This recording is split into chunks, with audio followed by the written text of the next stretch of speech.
It's now my great pleasure to introduce the Minister, the Honourable Stirling Hinchliffe, Minister for Multicultural Affairs, Minister for Local Government and Minister for Racing, to make some opening remarks. Thanks, Minister.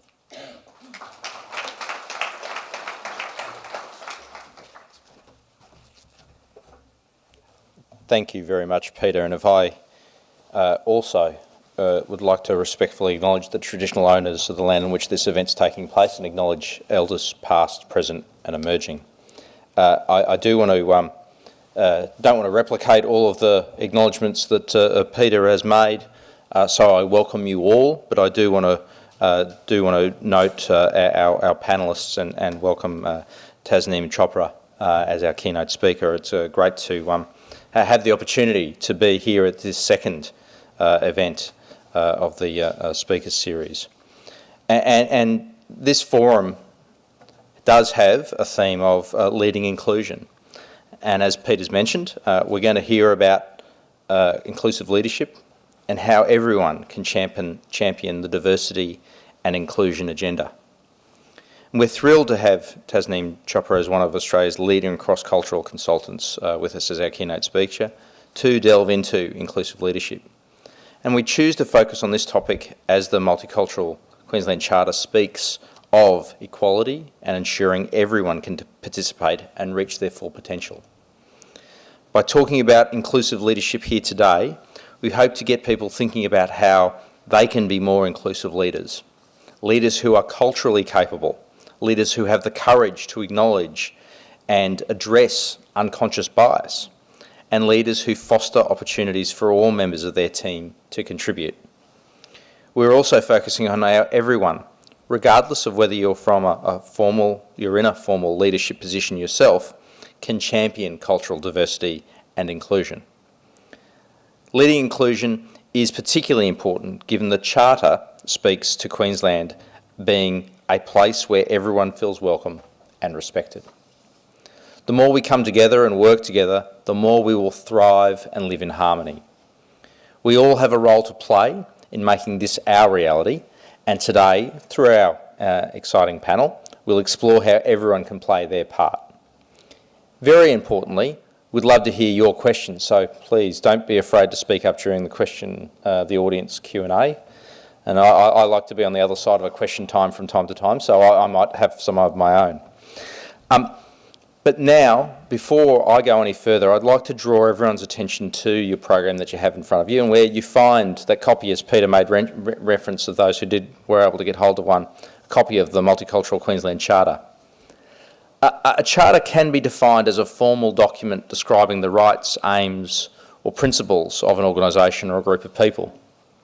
And the Multicultural Queensland Charter is a written statement enshrined in the Multicultural Queensland Recognition Act 2016, which sets out Queensland's vision of a united, harmonious and inclusive state.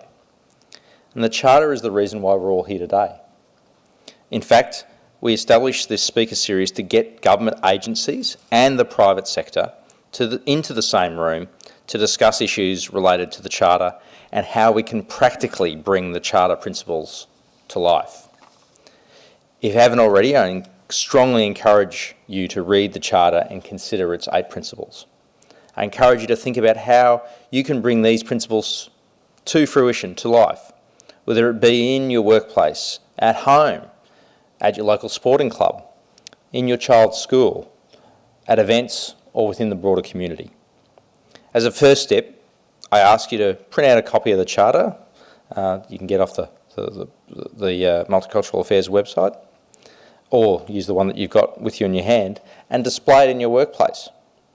Place it in reception areas, meeting rooms, your office or foyers, anywhere that will demonstrate to staff and clients that your organisation is committed to living the Charter.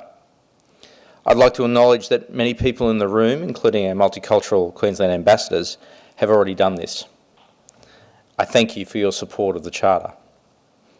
But I urge you, let's not stop there.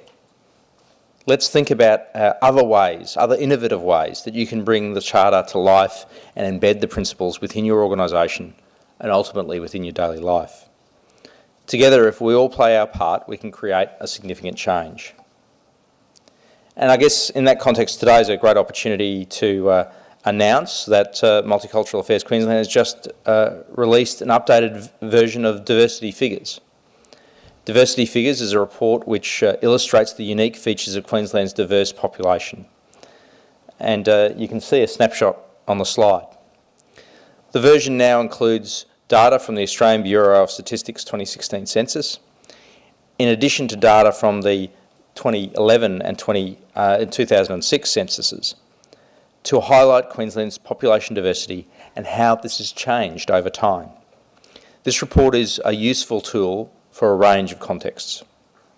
For example, if you're planning to translate information for your statewide customers, I'd encourage you to refer to this report, specifically the data on top 10 languages for persons who speak English not well or not at all, to give you an idea of the languages you should be using to translate your information.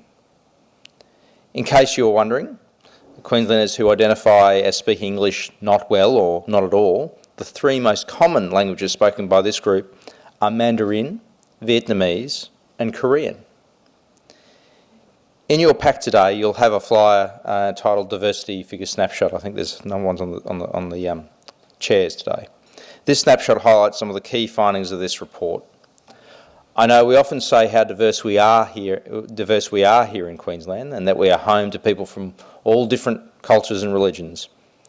But this report directly supports these statements and figures, and they simply speak for themselves. For example, in the snapshot flyer, you'll see that excuse me, that Queenslanders speak more than 180 overseas languages. We hold more than 110 different religious beliefs, and we come from more than 220 countries and territories. We are truly a diverse community, and hopefully that diversity is more than just some of us supporting blues and some of us supporting maroons. Thanks very much, Peter.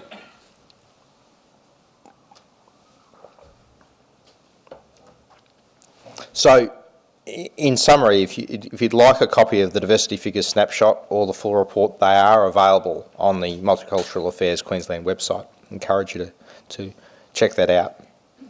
But lastly, as you can see here today, we video our Speaker Series events as well. And we do this in the acknowledgement that not everyone who would like to is able to attend these events.